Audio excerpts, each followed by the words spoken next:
Welcome back into the GSMC Sports Podcast for our final segment of the day, where I just want to give some thoughts on the Denver Nuggets Media Day that occurred just yesterday.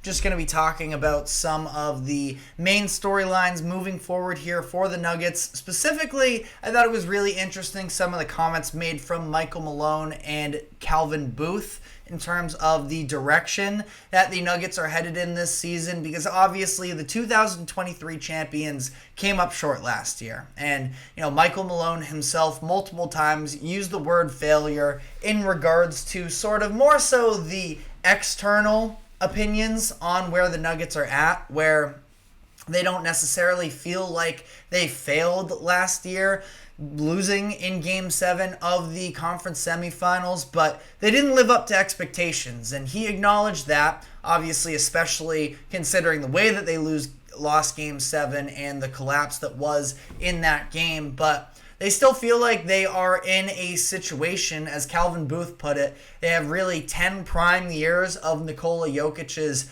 prime, and he feels like they are just about halfway through that championship window, that they do still have a number of years in front of them to be able to sort of reach back up towards the top. But obviously, they have lost a number of key members from that championship team over the past couple years. Most notably, Kentavious Caldwell-Pope left in free agency this past offseason, and there is a glaring hole in that starting lineup. And that's sort of what I want to focus on first here, is talking about what Malone's plans are for that starting shooting guard spot. And he made it sound like it's really between two players, and Christian Braun and Julian Strawther. He had a lot of praise for Strawther, by the way, talking about the work that he's put in over the past year or so to be a really nice complementary piece. And the idea of being complementary is something that he also harped on, of not necessarily the best player necessarily to slide into that five, but who can help sort of play into what the rest of the starting lineup needs. And then on the other end as well, who can sort of come off of the bench and provide the necessary attributes, probably more so being more of a leading scorer off of the bench. And pure speculation here, my sort of thought process is that it would be Christian Braun in the starting lineup, Julian Strawther off of the bench. Malone, by the way, did also give a lot of credit to Peyton Watson, who had an excellent year for himself off of the bench last year, but it sounds like Malone is a little bit more comfortable with him having that bench role that can slide into some supplementary minutes with the starting lineup. That I don't think that is going to be the go-to, but talked about the fact that Strawther is, quote, a workhorse, and that he also added, quote, that Watson is, quote, that Strawther is, quote, poised and ready to have a really good second season. He was a very talented scorer and playmaker at Gonzaga a couple seasons ago. So I think that the way that this is going to shape out is that Christian Braun is going to be sort of that glue guy in the starting lineup, and that Strawther is going to have more asked of him running that bench unit, because I really just don't believe that Christian Braun is that necessarily of being an offensive hub, and Strawther might be a little bit more limited. But as for a bench guard, I think that he gives you just about everything that you need. But I also feel like, an interesting part of the areas that Malone was talking about in terms of needing to improve this upcoming season was being better in transition. And he did specifically reference, of course, Russell Westbrook, who made his appearance first time in a Nuggets jersey, that he is going to be a part of that. But he said it's more than just Westbrook himself off of the bench leading that charge. They're going to need more out of their starters as well, where they're just hoping that Malone is hoping in general that this team can push the pace a little bit more. And I don't see why not, because obviously Jokic, it's not like he is the model athlete in terms of explosiveness or anything like that, or coordination necessarily, but That's even unfair because he is coordinated. It just looks a little bit wonky at times. But he's somebody who can push the pace himself as a big man grabbing the rebound. It's not like I don't think that he's going to consistently be going coast to coast like that, but it's an option for them. And I think that as well, it just, with his passing vision and IQ, that he can be able to hit guys running up the court to set up what are some good shooters, which is another, I think goes hand in hand with another idea that Malone was talking about during this press conference, was the idea that they don't need to, but he would prefer to see them have a higher volume on three-point attempts, that they have been at the bottom of the league these past couple years, and that is something that was, I don't know if I would call it a fatal flaw, but the fact that the Nuggets far more often than not were getting outshot at the three-point line is something that they definitely need to correct, because you look up and down the roster and the Nuggets do have some good shooters, and Malone also backed up that idea that he is pretty confident overall in the shooters that they have. Talked about, Jamal Murray getting up one or two more threes a game, Michael Porter Jr. getting up one or two more threes a game, and that's where I do feel like to some degree as well, you look at somebody like Julian Strawther, who isn't going to be an elite three-point shooter necessarily, but you look at him or Peyton Watson as guys who should be able to knock down shots for you. I am curious to see whether or not somebody like Hunter Tyson is able to develop some sort of a role for himself.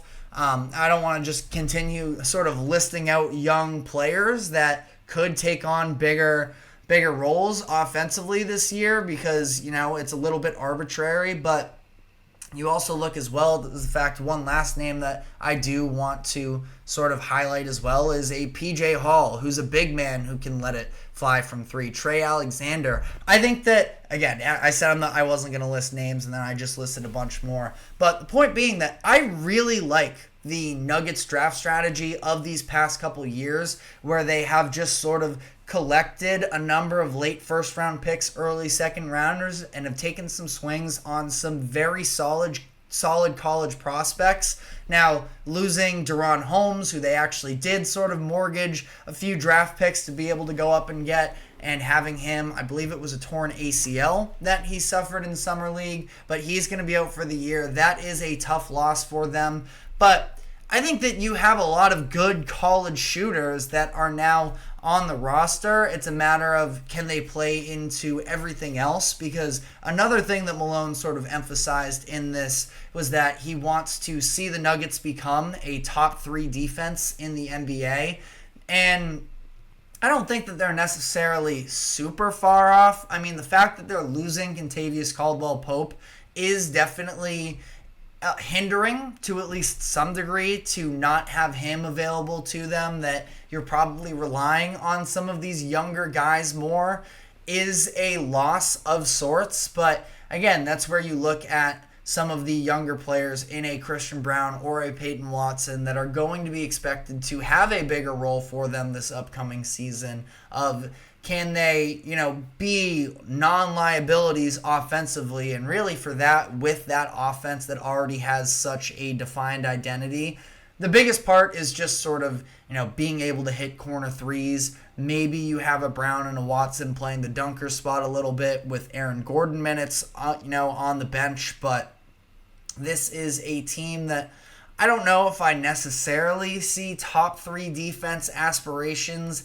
in their future, but overall a roster that I don't think they're going to be a liability. I think that one is probably a little bit more of a long shot, all things considered, that I don't see them reaching that height, but still important to know that you do have Malone coming into this season with, a real objective of trying to lock down and pay more attention on the defensive side of the ball.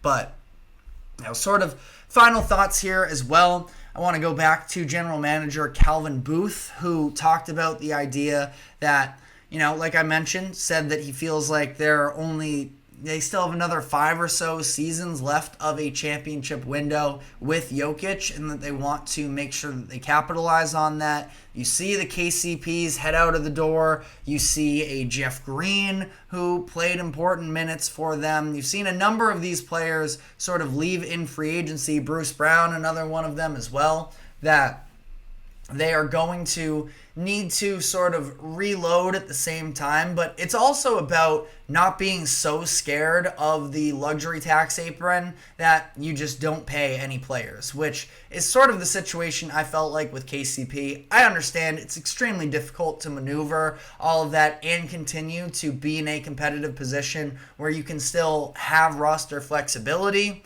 But that's where it sounds like they are rearing in on a contract extension with Aaron Gordon. That specifically, I think it is today, that they are now eligible to have these conversations. That Booth made it sound like that he is pretty confident in that. Aaron Gordon also mentioned when he was answering questions that he is extremely motivated to continue to play on a team as competitive as the Nuggets are. And he talked about his admiration for Jokic and the fact that he is going to be viewed as one of the all-time greats, and that Gordon himself wants to help to, quote, maximize Jokic's time in the NBA. So something to definitely take into consideration there. I feel like the Nuggets are one of these teams where they know what their ceiling is. They understand the greatness. They fell short last year. I don't feel like it was for a lack of motivation or anything along those lines. If you wanted to be a pessimist, by the way, you could probably point to the fact that Jamal Murray, didn't seem to be, overly accepting of questions, and that he didn't seem to necessarily be all in on the media day yesterday. He's coming off of a bad Olympics for Canada this past year. Ultimately, he wasn't great in the playoffs last season. I think that that's reading into it a little bit too much. I mean, a lot of players just don't like doing the whole media gig. So, there is that. But all things considered, I think that the Nuggets understand sort of where they're at, that they need to bounce back this upcoming season.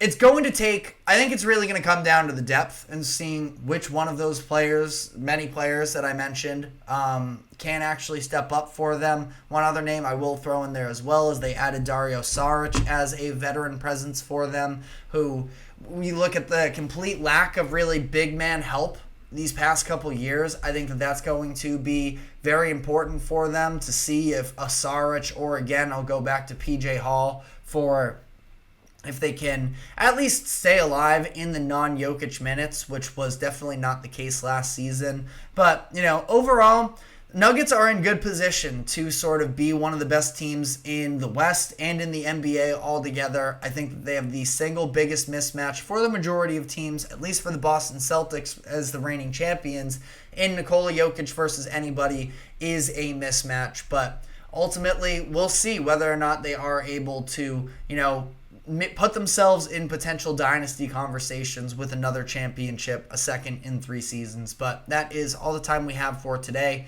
Thank you very much for tuning into the GSMC Sports Podcast. Thank you to the GSMC Sports Network for allowing us to host this show. Remember to like, follow, subscribe wherever you may be keeping up with us. Be sure to check us out on social media as well for more exclusive short content.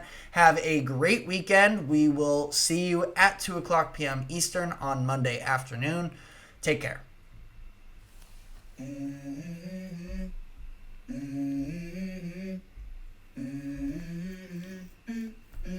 Let's go. I wake up to a little bit of drool on my pillow, feel like it's gonna be a bad day. Yeah, I'm tired of shit, and the coffee ain't hit yet, damn it.